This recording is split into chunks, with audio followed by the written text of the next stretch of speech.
welcome back to the Straya Wellness Podcast. I'm your host, Ashley Hendrickson, and today we're diving into all things women's health with a good friend of mine, Laini Gray, an FDN practitioner.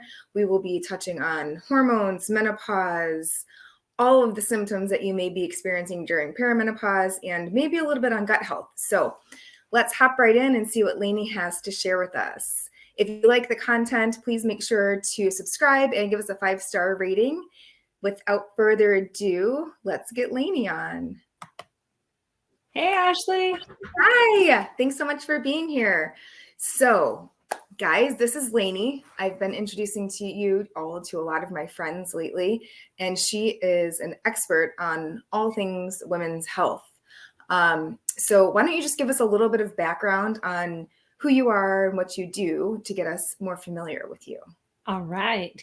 So as Ashley said, I'm a functional diagnostic nutrition practitioner, or FDN, which means I'm a health detective.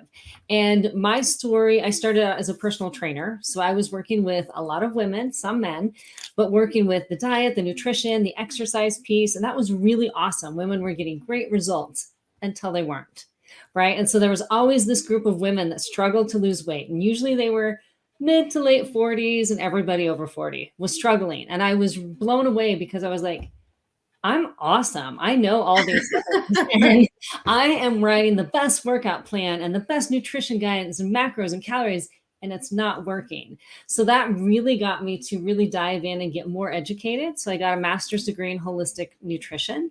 I became a holistic lifestyle coach with the Czech Institute. And then I got certified with FDN so I could use functional lab testing to help women get to the bottom of their concerns. And what came up all the time with women was some sort of hormonal complaint, whether it was PMS, whether it was fertility issues, whether it was just stressed out of their mind, thyroid. And so from there, I really just got passionate about helping women understand their hormones and their bodies so that they could heal and then diet and exercise work again. That's right. I know it's the most frustrating thing. And I see it all the time too, where you're in the gym, you're doing all the right things, your diet's spot on, and you're just not making progress. So what are some of, I mean, that's a major symptom, right? But what are some of the other symptoms the clients you work with are experiencing?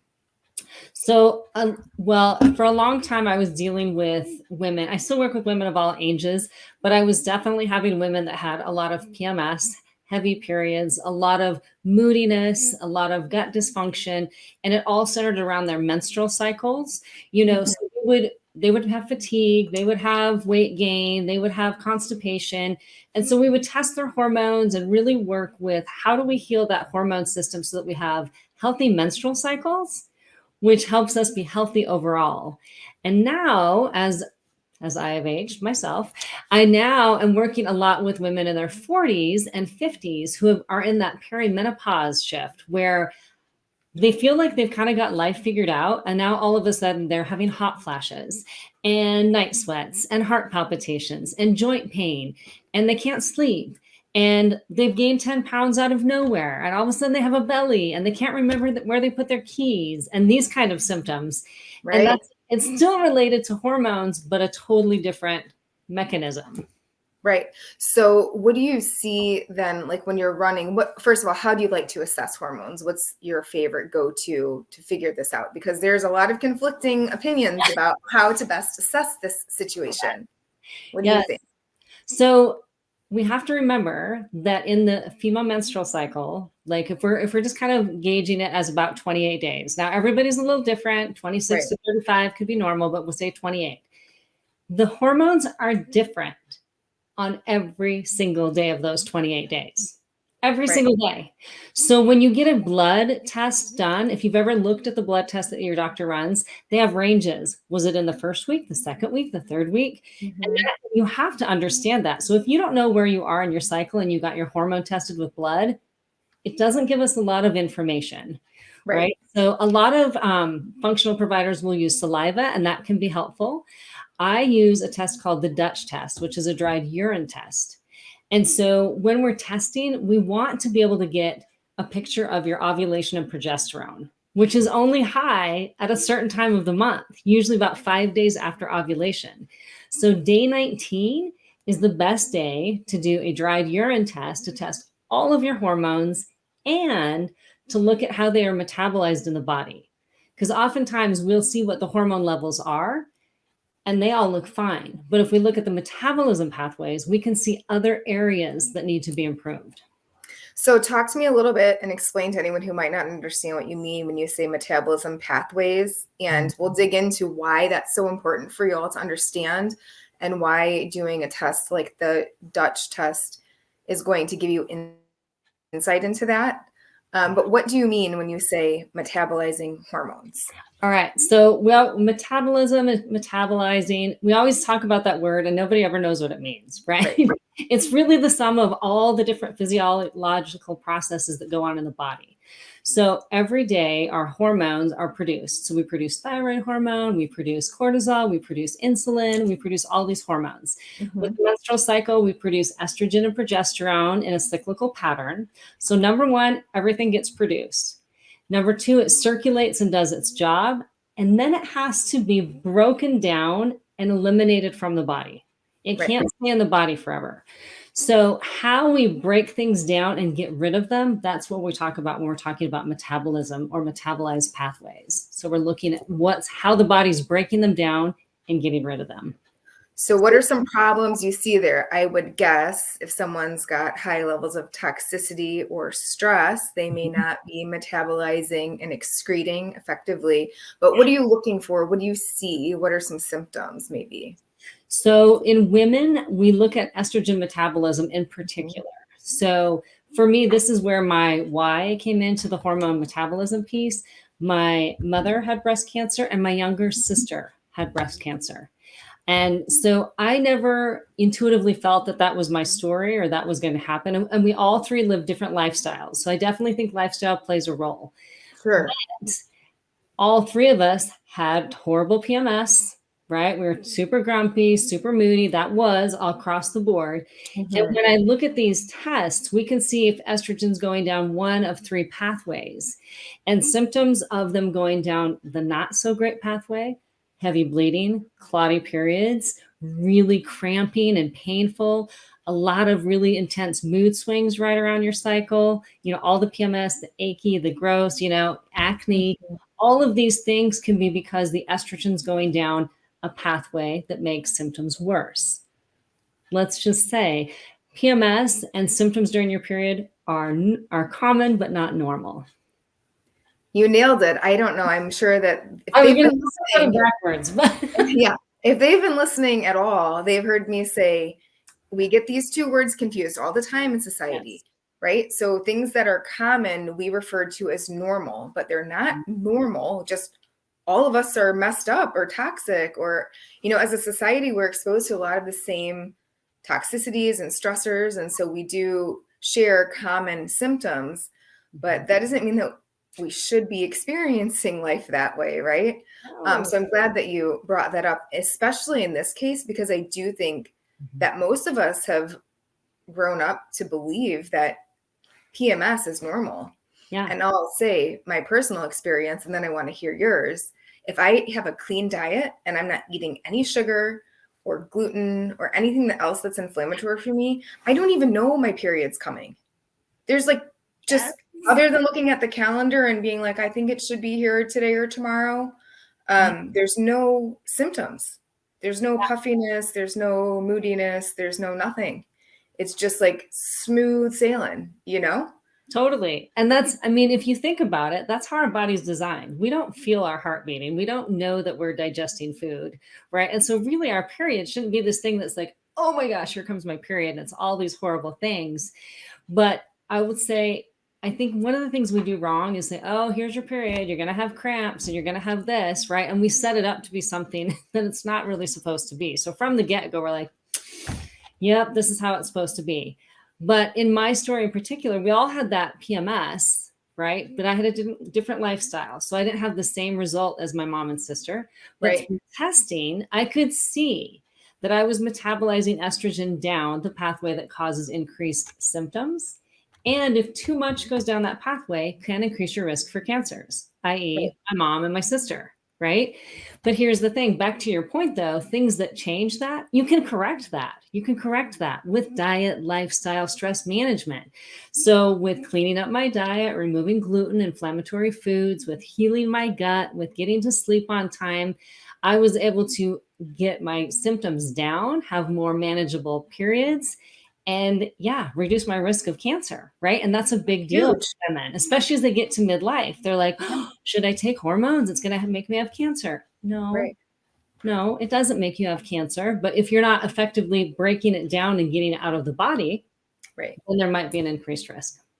Right. And I would imagine you're looking at things like the balance or imbalance of all the hormones, but also can you talk a little bit about estrogen dominance? Because I feel like that's Yeah. a pretty common thing, both for men and women. In case you guys don't know, guys, you can be estrogen dominant too. But that I think is something that's super common, especially as we age, and very uncomfortable for a lot of ladies.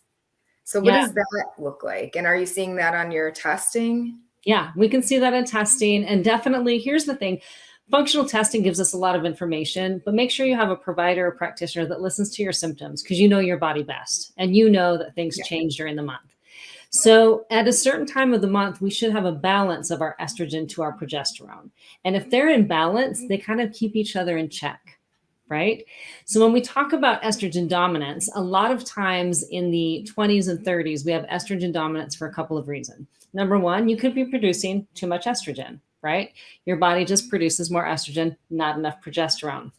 Number two, you could be highly toxic using perfumes and lotions and plastics that are bringing extra estrogen in. And so now your estrogen's higher than that progesterone, right? All of those things feed into those estrogen dominant symptoms like PMS, all that moodiness, the weight gain, the bloating. And then the other piece is that if we're stressed, right, you have to think back to our very basic nature, right? The body wants to keep us safe and then it wants to recreate and have babies, right? If we're not safe, the body doesn't want to have a baby. And that's what our menstrual cycle is a reminder of. So if we're really stressed, the body goes, now's not a good time to make a baby. So you will miss ovulation. So now Oh, you may not have too much estrogen, but if you didn't ovulate, you didn't produce progesterone. So estrogen dominance could be actually a progesterone deficiency, right? So interesting. we have to work on a couple of levels. We have to look at why is the estrogen high, why is the progesterone low, and what can we do to balance it? And there is a little bit more of root cause Yeah. analysis, right? Yeah. So you guys see like all of the things that we've been talking about from the basics, whether it's gut health, mental health, Mhm. your hormones, you name it. It's really asking the why and doing the digging. So working with someone like Laini, who is an expert in the women's health arena, and asking those questions and has a lot of experience working with hundreds of clients, helping them get to the bottom of that is really impactful. Again, providing a ton of education and empowering your clients to take charge, right? Yeah, totally. Um, so what are some of the ways then that you're able to help? Like, what are the things that people typically have to shift or change either with their diet or lifestyle to help rebalance hormones? So and that's the thing too. We have to look at lifestyle first. Everybody wants the pill, and there are definitely supplements to help, right? And Yes. so, but they're not across the board because everybody's different, right? There are Mhm. things that work, but we want to know what's happening with you. But what I will see is most people need to sleep more, right? So they need to get better rest. They need to go to bed earlier and get more restful sleep. They really need to set up boundaries and learn how to say no and reduce their stress because that stress load throws off the menstrual cycle. It just does. It throws your hormones off. And Mhm. with women, that's the hardest one to teach because they can't seem to figure out how to say no to something or take things off their plate or how to prioritize taking care of themselves. But Right. the stress piece and the sleep piece are huge. And then we talk about nutrition.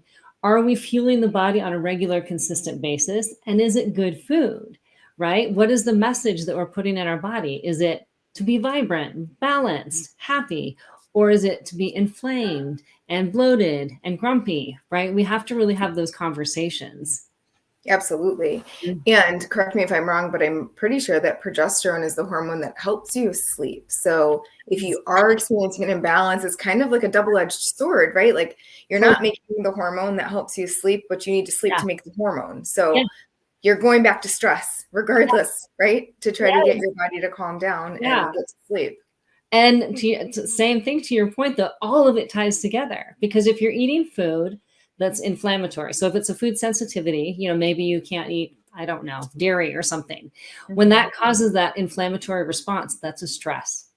So now your stress goes high. Now your body goes, we can't make a baby. We're stressed. Even if you don't think you're mentally stressed, you can be stressed because of the food you're eating or the people you're around are causing a stress response.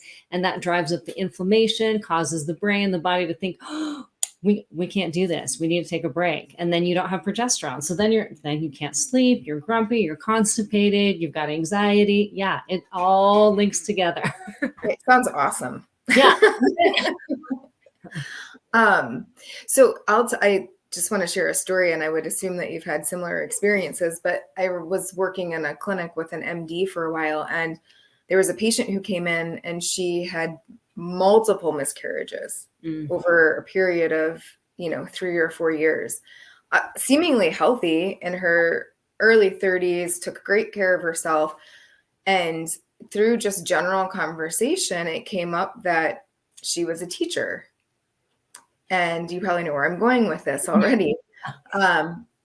Listening to some of her other symptoms, the foods she was reacting to, I said, have you ever been exposed to mold?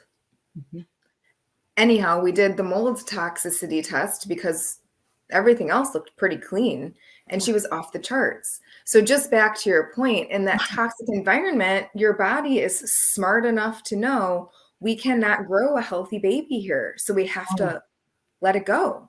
And that's an extreme example, but if your toxic pathways are backed up and your body's kicking up dust, so to speak, every system is off and you're under an immense amount of stress. No, that makes me think of hairdressers.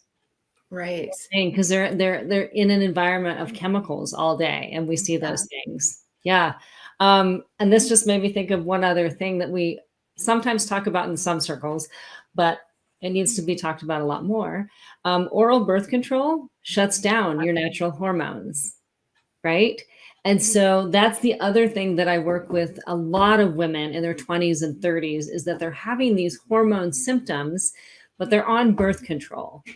So by taking the birth control pill, they're shutting down their natural hormone production. So they're actually estrogen and progesterone deficient and suffering with all those symptoms. I don't even know where to start with that. That's one. A whole other conversation. It's a big bag. It is. It is. In general, right? I don't know that there's a good form for women out there, unfortunately. But you talked about cortisol at one point. And so I think that's something that people are like, I know what cortisol is. But again, taking a spot check of that, like on a blood test, is just a snapshot in time and not really giving us a full picture. So how do you measure that? And what are you looking for when you run a Dutch test? How does that work? So with cortisol, like you said, if you do it with your doctor, they'll do a blood test. But the thing is, cortisol changes throughout the day. So it should rise in the morning. It's actually what helps you wake up. So you should get this nice burst of cortisol that gets you up and going for the day. And then it should gradually decline so that you're tired at about sunset or nighttime. So yes, when you start to feel like you're starting to drag in the late afternoon, that's a normal response. Really, we're supposed to be tied to the sun and the moon cycles. So if we want to see what the adrenals are doing throughout the day, we need to test throughout the day. So with the Dutch test, we do 4 different samples, right when you wake up, 2 hours later, at dinner time, and at bedtime. And so we want to see that you have a spike in the morning, a nice decline to the afternoon, and a continued decline to go into, when you go to bed. So people that are struggling with the sleep will actually see that their cortisol goes from being low, it goes back up high. So if your cortisol spikes at night, you don't sleep as well. The other thing about the Dutch test is we look at the metabolites once again, because cortisol can be active or it can be deactivated, which is called cortisone. And we get to see that pattern. And so I can't tell you, no, I could tell you, we'll say about 70% of the women I look at, They have normal cortisol, they have a normal rhythm. And when we look at what their body actually does, it deactivates a lot of their cortisol to cortisone. So they're producing this active hormone, but because they've been stressed for so long, the body shuts it down. It's like, you need to slow down. You need to slow down. If you don't learn how to slow down, your body will slow you down. Right? It absolutely will. You got to listen. Yeah, right? you have to listen. And it's not that anything's broken. It's like this really cool, the body has this ability to give you signs and symptoms and warnings that you need to slow down. The same thing happens with your thyroid, right? Your thyroid's functioning, but if you're in a disease state or highly stressed, the thyroid slows down to help you, right? But conserve energy it's and not working. No, we have to go back to the root cause. What's the stressor that's causing it to deactivate? Yeah. So there's one other hormone I want to touch on, because I think that maybe not most women realize that they should be thinking about this one. But what about testosterone for women, especially as we're aging? Yeah.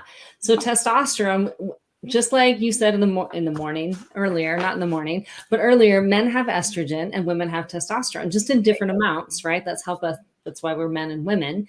But testosterone helps us with our muscle, with our mood, with our let's go get them. All those things that we typically think of as masculine qualities, we need some of that, right? If we were all the time, being just emotional all the time, we'd never get anything done, right? Think about it. And you think about your husbands or your sons or your partners, and you're like, yeah, they don't have any of the emotional stuff. They always are just, but we need some of that. And so as we age, and if we're stressed, that production goes down. So we need some of that. And the best ways to do that are through strength training, eating well, right? So that we can support that production of testosterone. Yeah. Speaking of eating well, you'd mentioned earlier other outside sources of estrogens that we may come into contact with. Do you see foods that are problematic for women who maybe are experiencing symptoms that sound like estrogen dominance, and what should they look at, maybe check to see if they're consuming or avoid? Yes. So this one, most people get really upset about, but alcohol. Alcohol actually raises estrogen levels. Oh, I didn't know that. Yes. So it causes an increase in our estrogen. So, when we're younger, we handle it better, but it actually feeds into that pathway. So your risk for breast cancer increases if you drink moderately. That's not even, it's really interesting. Yeah, people don't like to have their alcohol taken away. No, and it's not because it's not the alcohol as a toxin ruins your brain. No, alcohol actually can drive estrogen levels up. So this is why we see in men, as they age and they drink beer, they not only have the beer belly, but they start to get kind of have you ever seen? That's from the alcohol. It makes them have more estrogen. So alcohol is a big one. If you're trying to balance hormones, reducing that or eliminating that. Dairy is another really big one that's highly inflammatory for women.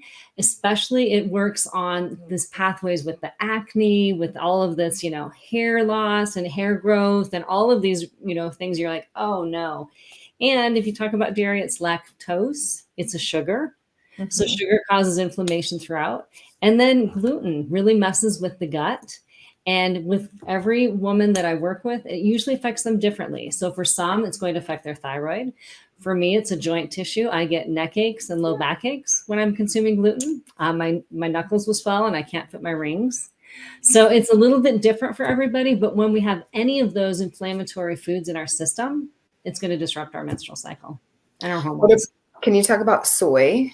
Because that's one that I think there's a lot of, again, conflicting opinions about it. But so soy is known as a phytoestrogen. So it actually works on the estrogen receptors. It's not estrogen, right?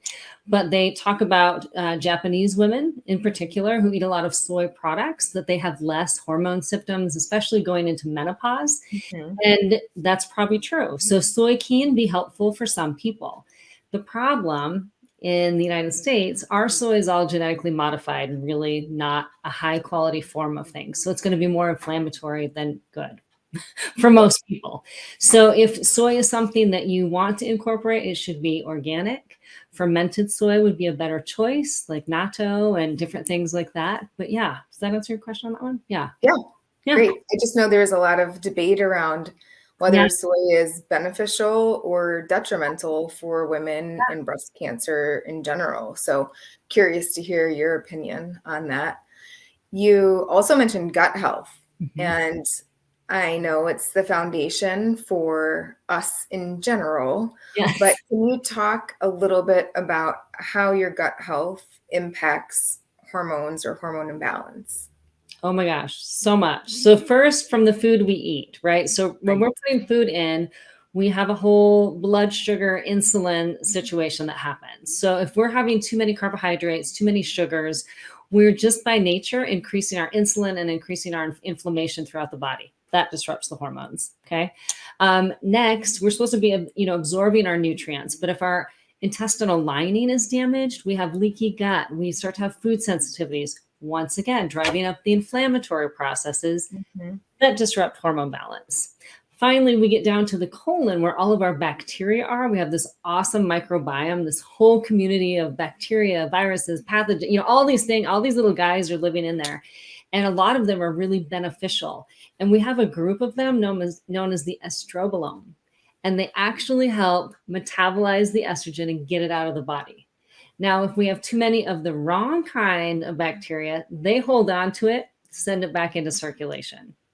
So the way our gut works all the way down has an impact on our overall hormone balance and function throughout the body. Yeah, it is so important, I think, for people to really understand that it's not like don't eat the cake because cake will make you fat, Right. right? It's like eat the cake, but eat it in moderation and eat the cake if it's not inflammatory for you. And if that cake's inflammatory for you, come talk to one of us and we'll help you Yeah. find one that's not. Because we do want you to enjoy your life and have parties and eat the cake and not feel like garbage because of it, right? And so there are lots of ways to incorporate a full, happy, satisfying life Oh, food yeah. wise and Yeah. still manage all these symptoms. I think that's the thing that a lot of people have hesitation around. It's like, oh, you're going to take all the things away, Yeah. right? And I know you're a big proponent of eating the cake. Yes. Yes. You And need to enjoy yourself. it And is. so it's balance and moderation, Yeah. right? Learning how to listen to your body. What is it telling you? And Right? I will tell people I am a fan of resilience, right? We want to be Right? resilient, right? We know that through all of the latest health, scares throughout our country, right? Those who aren't resilient fell victim, right? We need to be resilient. We need to be able to be exposed to something, overcome it, and move on, right? That's the goal. So when we talk about like removing inflammatory foods or trying to optimize these things, it's because we need to heal so that we can be resilient again, Right. right? Because if we're completely inflamed, and you keep having the alcohol or the chocolate cake or don't sleep or whatever, all you're doing is putting more fuel on the fire. We've got to stop the fire, build the wall back up so that we can handle a little heat every once in a while. Yeah, right. I'm totally with you. I always use the analogy of like you scratch your hand, Yes. it's bleeding and like split open. Yeah. If you leave it alone and give it a little bit of, nutrients that might help the skin grow and keep it clean, you'll probably be okay in a couple of days. But if every day you're like picking at it with like, your dirty fingernails, Yeah. it's probably gonna take a while to heal and it might get infected and it might turn into like a big old mess. Yeah. So same thing is true with food in the gut, right? Mhm. That's healing up leaky gut. You need to take a little break away from those Yeah. irritants. Totally. Give your body some time to chill and Mhm. heal because that's what it wants to do, Oh yeah. Yeah. right? That's what Yeah. it's built for. 100%. We're meant to be resilient. We're meant to heal. But as we go through life, I don't know if you've noticed this, Ashley, our stresses become bigger and Oh, more and more yeah, often, right? So if you a think little about it, bit. how many times do you hear, well, I've always eaten sugar or I've always had birthday cake or whatever, and it never bothered me. Yeah, I was also in college, didn't have a mortgage or a husband or kids, right? Like that's Right. the difference. When you take on more, when you take on more responsibility, there's added stress. And Sure. that's what I say. Let's say you graduated from college, you got married, you had kids, you did all of these things. Was your self care in line with all of the things you just took on? Usually not. And so No. we get to that point where all of a sudden the resiliency factor, which is right here, gets to be right here. And how do you bridge that gap? You've got to take something out of the equation so you can heal. Yeah. So I'm curious to hear what you have to say about this, but I've run into this a couple of times more recently. How many of your female clients don't even know what self-care means to them? Oh, most of them. Right. Yeah. I had a client last week. She was like, people are always asking me if I'm taking care of myself, or they say, I hope you're taking care of yourself. And she said, I think, of course I am. And then I wondered, am I? What does that even mean? Yeah. And we see all these memes like self-care is like, some like sort of your nails done or coffee drink, or nails done, or sitting in a bath. But yeah, maybe that's not your thing, right? So self-care can be whatever fills you up. Yeah. Maybe reading a book or going for a walk or this is the question that people ask. Right? It is. It's whatever is going to make you feel good. Yeah. I would phrase it like this. What do you do for fun? Right. And if the only thing they can say is, oh, I love going to basketball with my kids. No. For you. What do you do for fun? Oh, I love when we have game night with the family. Okay. No, what do you do outside of your family? Outside, what do you do for fun? Right. And that's where I see the struggle is as we take on families and all of these things, we start making sure that they're having fun or self-care. And we put ours in. That's not the same thing. You can love your family, love being with them, but that's not the same. Like a family vacation is not the same as you going to the beach by yourself. No. How many of you have taken everybody to the beach or to Disneyland? It's not a vacation. It is work. Absolutely. Right? It's fun. It's fun, but it's not relaxing. You come back and you're exhausted. You're exhausted. You need a vacation from vacation. So that's what we're talking about. It's difference. There's a difference. Yeah. So I know you have a program that you run on a pretty regular basis. Do you want to let us know what that's called so people can check that out if they're interested in getting some support? Yeah. So I have a 21-day hormone reset and detox, which is education around the menstrual cycle and how our hormones work. Because I find also that most women don't even know how the menstrual cycle works, or that estrogen and progesterone have other roles, really important ones in the body besides, fertility. And then throughout the program, we talk about gut health, about stress, about how the liver impacts that. And there's a simplified healthy meal plan that we do. And we talk about all these things. And most people just feel really good when they get done. They feel like they have more energy. They feel like they have more knowledge. And then it's not a diet, but some people will come back and say, hey, I did all those things. I dropped 5 or 10 pounds that wasn't the intention for the program. But as you heal and become healthier, the body can let go of inflammation and weight. That's right. I see that all the time with detoxes. It's like not designed as a weight loss program, but because we're removing inflammatory foods and taking care of the body and giving it the nutrients it needs, it's like a happy side effect, I like to say, right? Oh, it is a happy side effect. So how do people find you? So my business and website are Gray Star Health. So www.graystarhealth.com. And on Instagram, I'm at Laini Gray. So you can find me there. Those are my two main places I am. I have Facebook, but I'm not there a lot. But yeah, and I'm currently teaming up with my good friend and colleague, Ashley, to work on some cool things too coming next year. So you'll be seeing more of me with Ashley in the new year. Yeah, I'm super excited to be collaborating with you and having access to all of your knowledge. So yeah, guys, keep an eye out. No shock in this, I don't think, but our program that we've put together is called Trust Your Gut. And it's really diving into helping you understand how to tune into your body, listen to the signals that it's giving you, teaching you how to eat right for you, and really kind of turning your gut health around as the foundation to all of these other things. But if you are struggling with hormones, if it's something that you really feel like you need some help with, Laini's your girl. Reach out to her. She's amazing. And thank you so much for being here. It's so good to see you.